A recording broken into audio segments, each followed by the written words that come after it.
Hello and welcome to Spotlight Indie. I'm your host, Frasier Armitage, part-time robot, full-time nerd. And joining us again is Alex, the co-host. Alex S. Bradshaw, Dino Guru. How are you, sir? Doing very well. Very pleased to be back and to chat about things that aren't stupid questions, of which there are many and infinite. Just pleased to be back and having a good chat with some lovely people. Indeed, we have the loveliest of people with us here. She was here last week where we were rolling for insight with her. She's back again. She's allowed me to do this in a Scottish accent, so please welcome the legend that is NC Scrimgeour. So, Nick, hi, how you doing? That was brilliant. Absolutely loved it. No, I'm doing really well. I had such a good time last time, so I am very happy to be back. It's great to have you. You are such a fantastic presence in the indie community, the SFF world. So I'm so glad that we get to talk to you a little bit about some of the issues that new writers will be having, because I feel like your expertise is going to come in really, really handy for people. So thank you for joining us for this part of our show. For anybody who, again, is new to this, doesn't know what this thing is, they've just gone, there's no such thing as a stupid question. I'll click on this. Alex, tell people what we're going to be actually doing.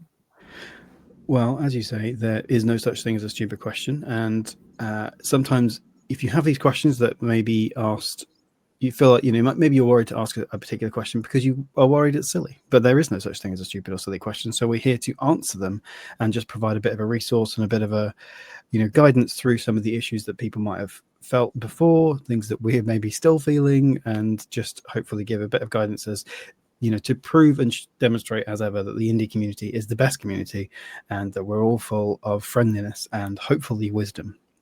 Indeed. So if you're a new writer, this will hopefully be especially interesting to you. If you're an established writer, hopefully you'll find things that you can relate to, and feel free to drop messages in the comments about things that you feel about the topic as well that we're talking about. The question that we've had from one of our viewers is as follows. I'm scared of sharing my writing with other people. What if nobody likes it? Nick, was this something that you felt when you were starting off writing?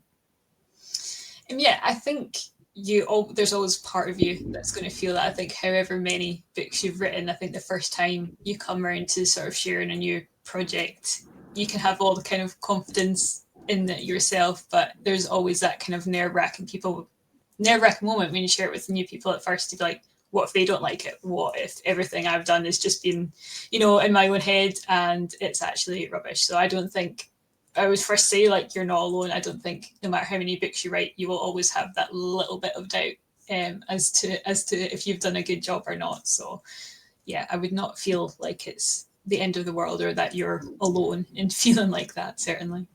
Yeah, really, really good. Alex, what about you? Were you how scared were you on a scale of 1 to 10 before you shared your writing with somebody? Usually it's about an 8. So it doesn't necessarily go away.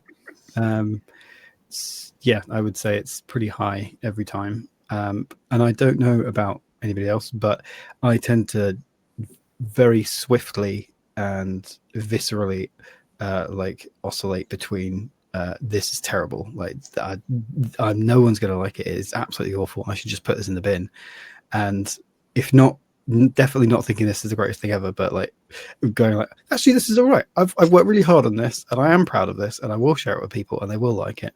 Can't guarantee how long I will feel either of those things about something, and as soon as you hit send to somebody, it usually goes the other way, and then you'll think, oh no, wait, it was terrible, they're gonna like hate me as a person, as an individual, I'm gonna lose friends.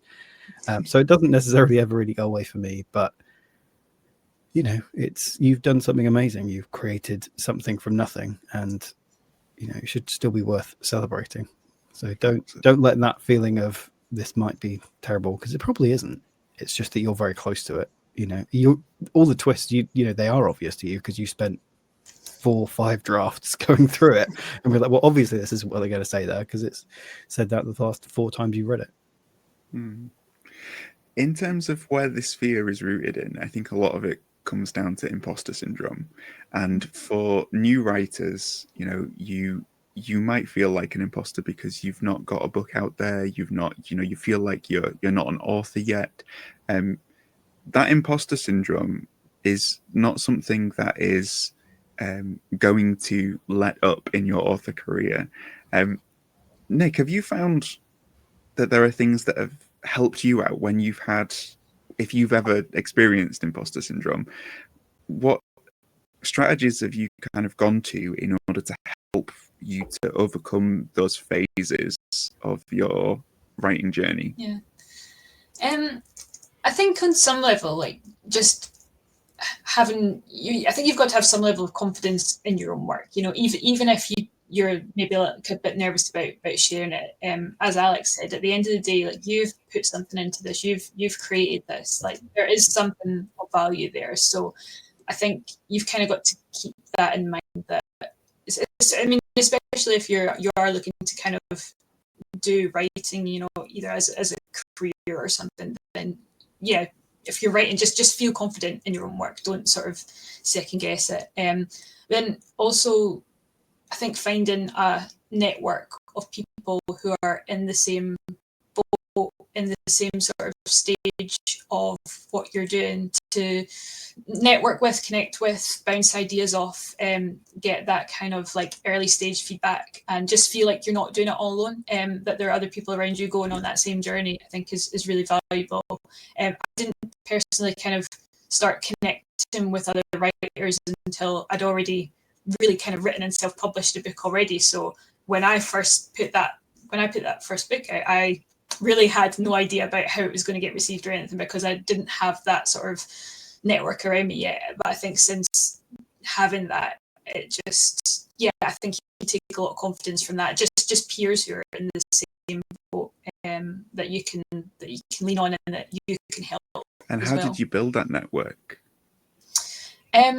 Back in day, I met someone on Twitter, X as it's called now, and she invited me to a kind of Discord group where there was a lot of other people kind of in the same boat, just starting out, either kind of querying or thinking about going down the self-publishing route. We're all at really similar stages. None of us were particularly kind of active in the indie scene at that time at all. So we all just kind of, we're sort of plugging along together. We're kind of fully fledged critique partners now. So like everyone kind of looks over, critiques each other's manuscript, which is, I think, so invaluable. If you can get something like that where you've got like a network of 4, 5, 6 people that will take a look at your work, not as a kind of friend or hype person, although that's nice as well, but who will give you like real honest feedback, and that you can trust that they're not going to sort of, they're not going to tear you down, but they're not going to tell you stuff that's not helpful or not true either. So if you can kind of build those connections and just kind of reach out to people, there might be someone like you've connected with on Instagram or whatever social media that you've started chatting to, and it might just be that, hey, are you at the same stage? Do you want to maybe do a swap, or do you want to sort of bounce ideas off each other? And I just think that could be really helpful. Really, really good advice. Alex, what about you? What's your relationship with imposter syndrome like? Oh, it's in the spare room. I'm there all the time. It creeps in, as I say. I oscillate a lot, but I think there is that element of it's the comparison. You say imposter syndrome, I think, is most obvious when you're comparing yourself to other people, and you say but I think it can be a lot worse, and you have to take a step back, and I have to remind myself to take a step back when you're looking at draft 1 or the plan of your book, and you're thinking, this is so much worse than everything everybody else has put out there.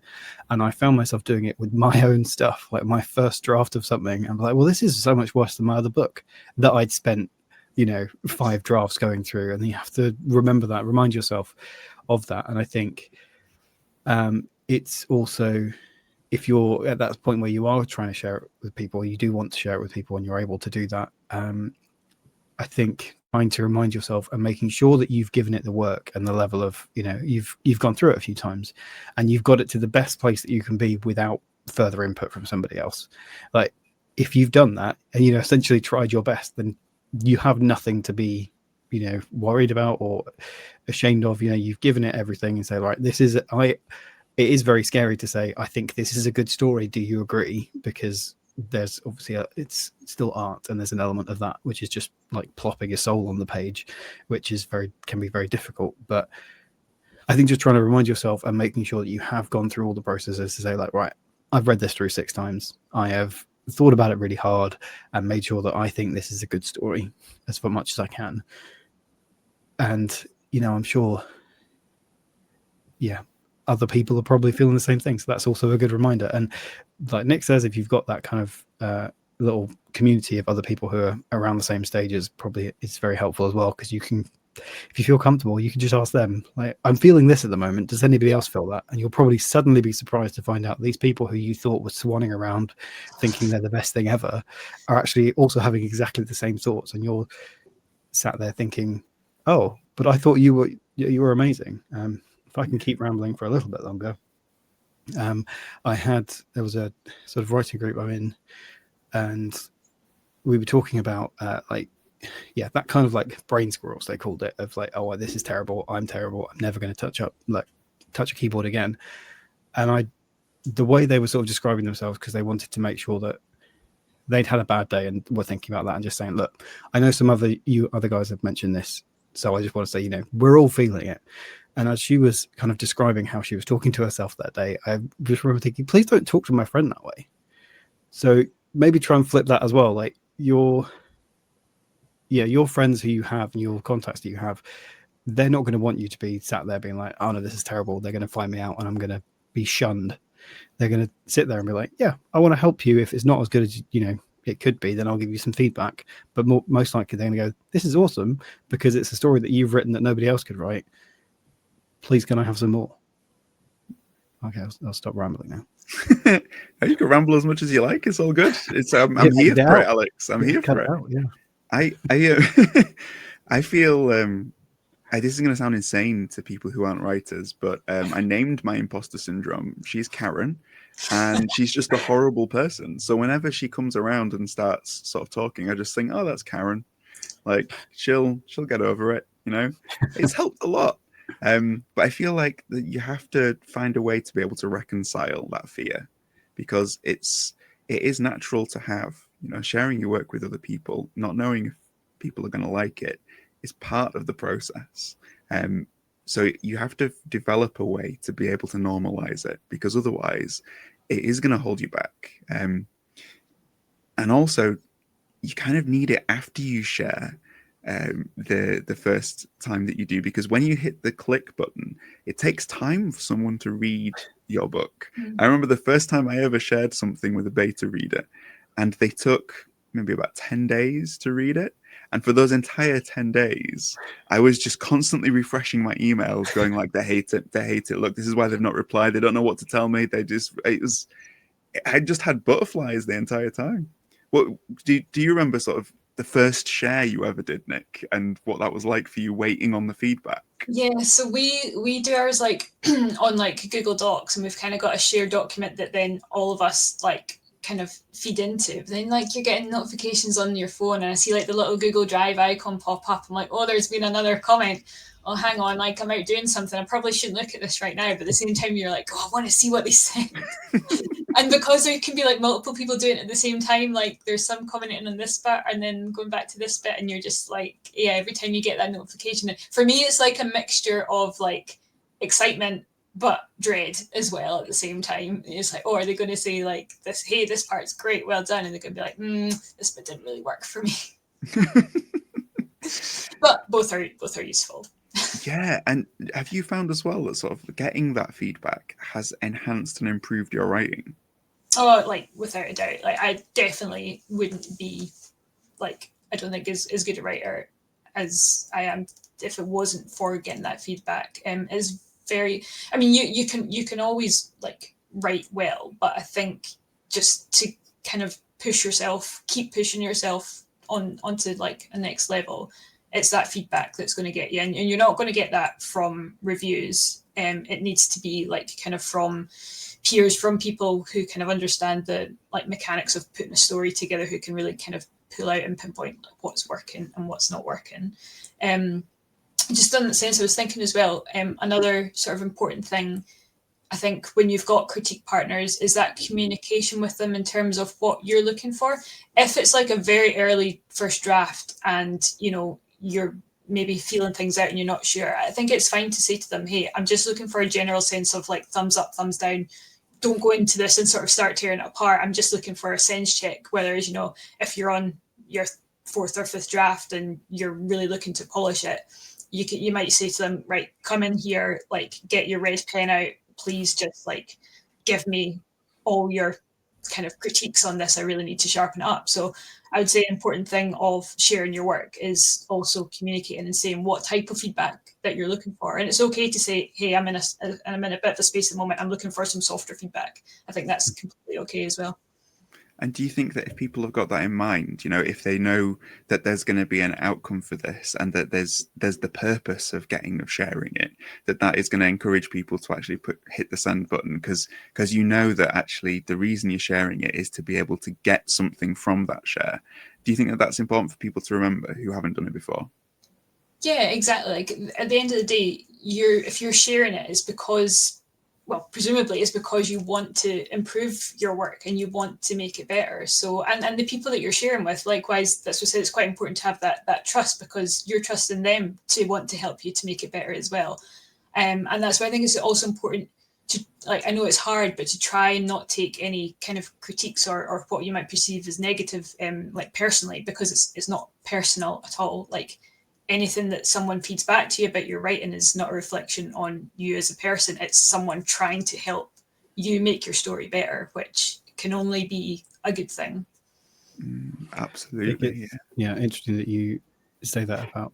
And I wonder if it could also be useful for, especially if you've not got feedback on your own story, to give feedback to other people on their other writing. So you kind of get maybe out of your own head worrying too much and thinking, obviously, you want to do a good job with critiquing, but then it will help you get a sense of, well, yes, you're just judging the writing. You're not like, you know, trawling through this person's life and being like, no, I'm judging you as a person. So I think there are websites out there where you can do that and just sort of submit little sort of, you know, chapter by chapter kind of things, but you also have to do that for other people and critique their chapter by chapter. And that can be very helpful because you can help understand how people are coming at these things when they're critiquing them as well. I think it probably helps you improve your own writing as well, because you're forced to kind of think about what are the strengths of the story that I'm reading at, what do I think they maybe could have done better, what do I think they did really well.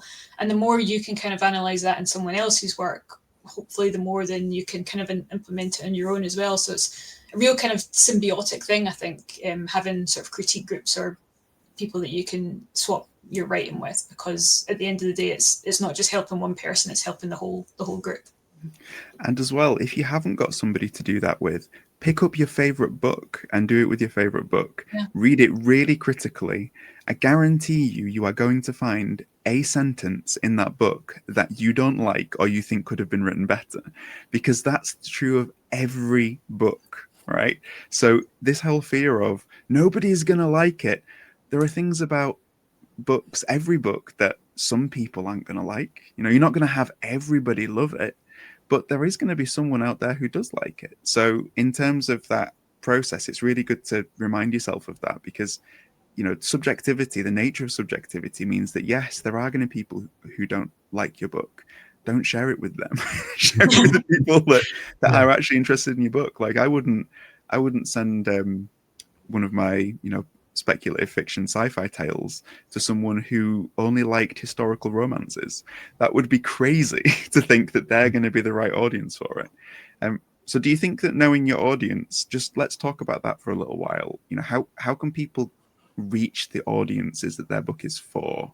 What's the strategies they can use to begin that now, even before they've finished writing the book, you think? That's a tricky one, because I think if you could only get your book to the audience and people that you knew would really love to read it, it would be brilliant, and you'd just be getting like 5-star reviews across the board. It'd be great. And unfortunately, your book's always going to be picked up, I suppose, by someone that's not going to connect with it. And again, that's okay. Like sometimes that's going to happen. And again, it's not personal. The book just wasn't for them. But I think in terms of, during the writing process, just have that I suppose, ideal reader in mind?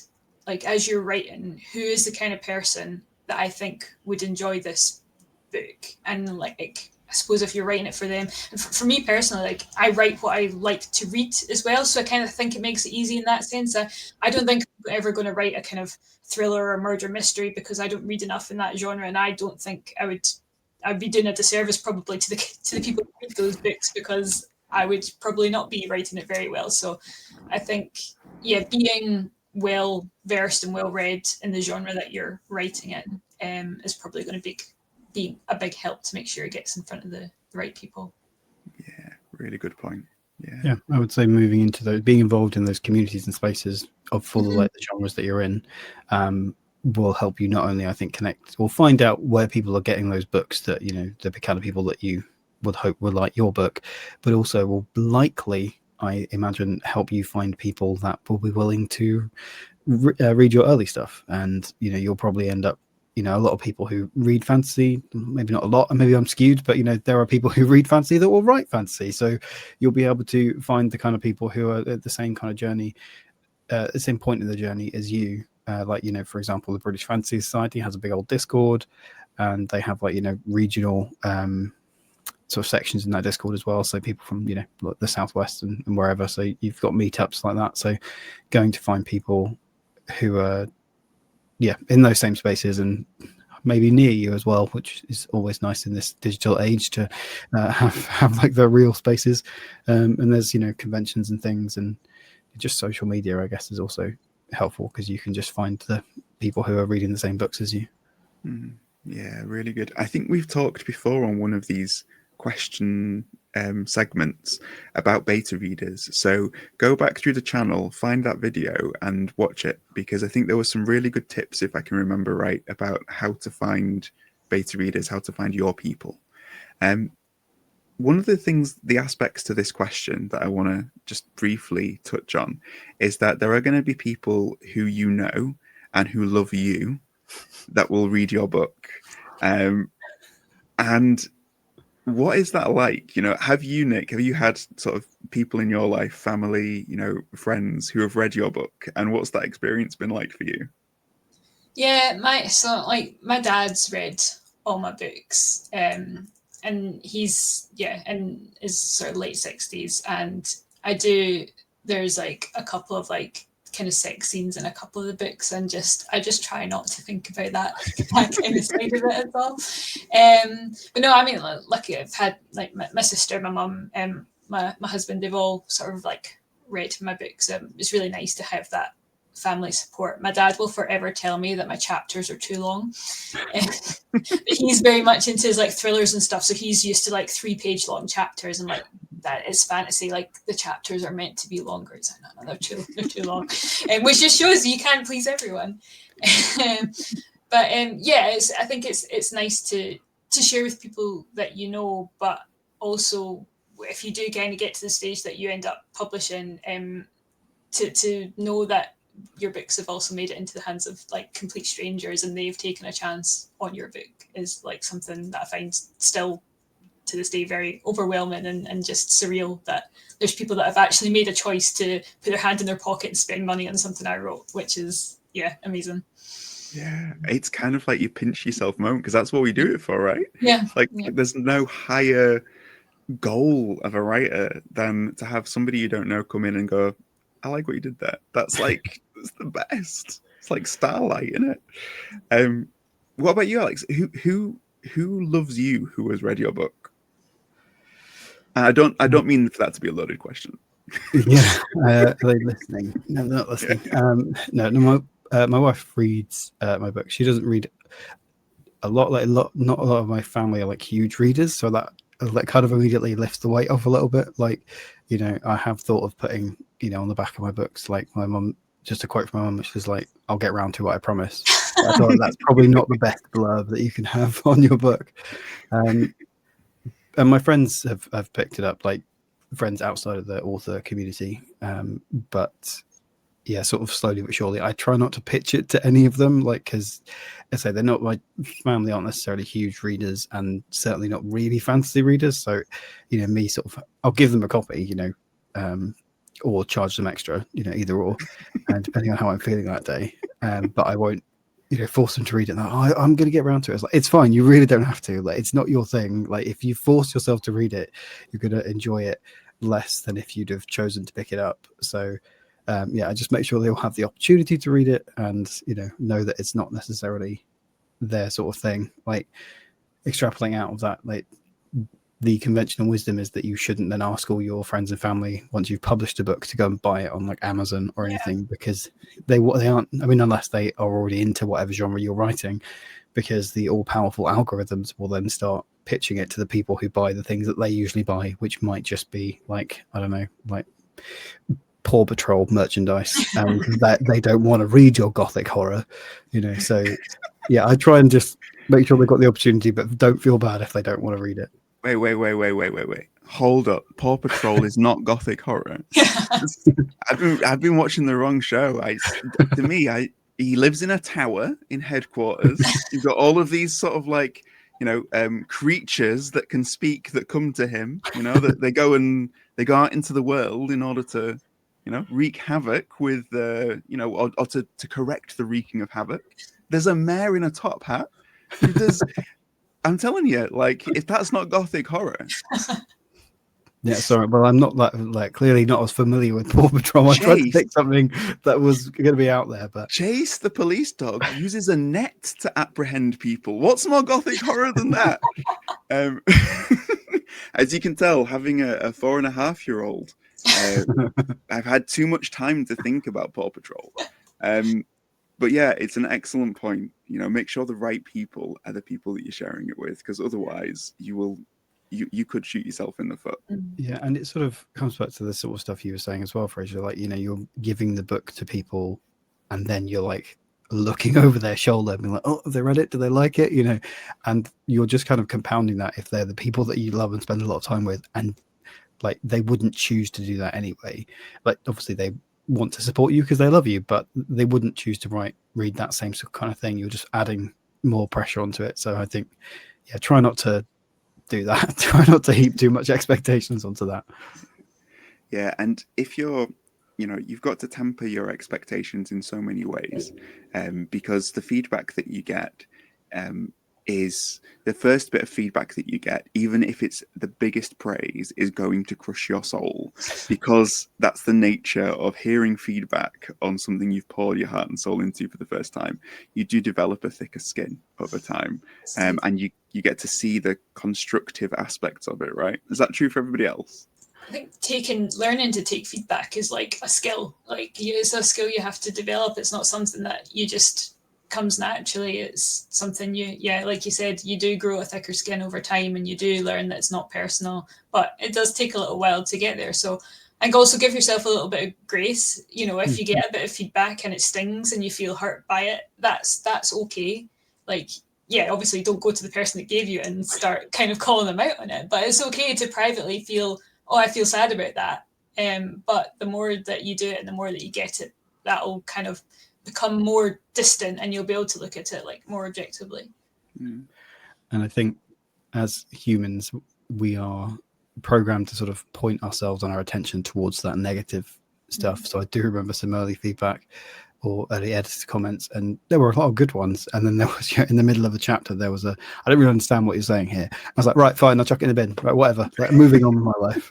But you've got to balance that with everything else that good that people have said. Like, I've heard an idea of kind of copying and pasting, making a little like praise dictionary or encyclopedia for yourself. Like, if somebody said something nice or you got a good review, like put that to one side, so that if you're feeling bad, or you get some bad feedback, or some mixed feedback, then you can remember that actually, what, I have done this well before. I can take this and move it forward, and I will build again a good thing from this. So when I'm in one of those terrible oscillating days, I try and remember that actually, no, I have got positive reviews on the stuff that I've published, so I will just let this day ride out. As you say, Nick, like, you're allowed to feel these things, but try not to let it overwhelm you, because you can fix it. Yeah, I think on a similar note as well, is like, it's okay not to agree with someone's feedback. You don't have to agree with everything that somebody said. Like there could be, and as well, because writing's so subjective, there might be something that really resonates with some person that your other like beta reader or critique partner doesn't like. So at the end of the day, then you just have to kind of choose what one that you think's right. And yeah, you know your own writing, and again, I think it's a skill that you develop as you do more. But you know which bits of feedback to kind of take on board, and which bits of feedback not to dismiss, but to think, well, I think that's just what they're bringing to it is not necessarily something that I'm going to change because of that feedback. So learning the difference between the parts that you do change and implement and the parts that you don't is also something that kind of comes with time as well. Yeah, and being able to separate, I think, the feedback that you get from you kind of shutting down where that leads, because you realize that feedback is just there as an initial reaction to what you've written. It is not saying you're a bad writer. It is not saying you're never going to finish this book. It's not saying you're not good enough. It's saying, this sentence, you might just want to look at that again. That's it. But we spiral. We hear a bit of negative feedback, and it feeds our Karen, and that's just the way it is. Alex, what were you going to do? I cut you off. What were you going to say? Oh no, only that with Nick saying about it's also, I think, to build on what Nick was saying, is that knowing which bits to take forward and which that can also be helpful if you've got multiple critic partners or beta readers. Then you can kind of think, okay, well, out of 7 people I shared this with, only 1 person didn't really understand what that character was doing in that scene. So it probably quite reassuring to be like, well, that's a them problem. It's not something maybe you would want to look at it and slightly tweak it to see if you can make it a little bit clearer, but knowing that it's not actually, it's something that they've struggled with, but nobody else has struggled with can be helpful. So getting that broader remit of feedback is more helpful. And conversely, if like 3 or 4 people are saying the same thing, then chances are you probably want to take a look and see if you can fix it. Definitely, because I think when you've written a book, it is something that is going to be shared, and I think the fear of people not liking it is something that it can work powerfully against you. But flip it on its head, because I think some of the things that we've been speaking around is this idea of that it will make you better. If everybody just said, oh yeah, your book's fantastic, your book's brilliant, that's not doing anything for you as a writer. All it's doing is it's just inflating your ego. The way you get better is by seeing the bits that are wrong and the bits that could be improved. So you don't necessarily want everybody to like every single sentence. You've got to adopt that approach. It's okay that people don't like it, because you're going to take what they don't like and you're going to make it better.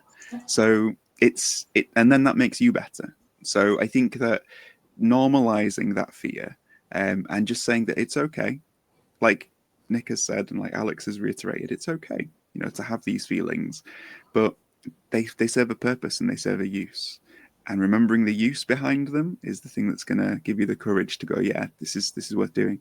Because at some point you're going to share it with an editor, and then you're going to share it with readers. So if you've not conquered your fear by then, watch out. And then you're going to get those 1-star Goodreads reviews, and you're just going to really have to learn to switch off and just pretend it doesn't exist. So. Yeah. Actually, another thing I quite like to tell people to do if they're ever feeling like got imposter syndrome, pick like your absolute favorite book in the world, the book you think is so amazingly well written, nothing about it is wrong, and then go and read the 1-star reviews of that book on Goodreads, because you will find that even the book that you think is perfect, that you love, that you would read from cover to cover, there are people out there that don't like it. So you literally can't please everyone. Yeah.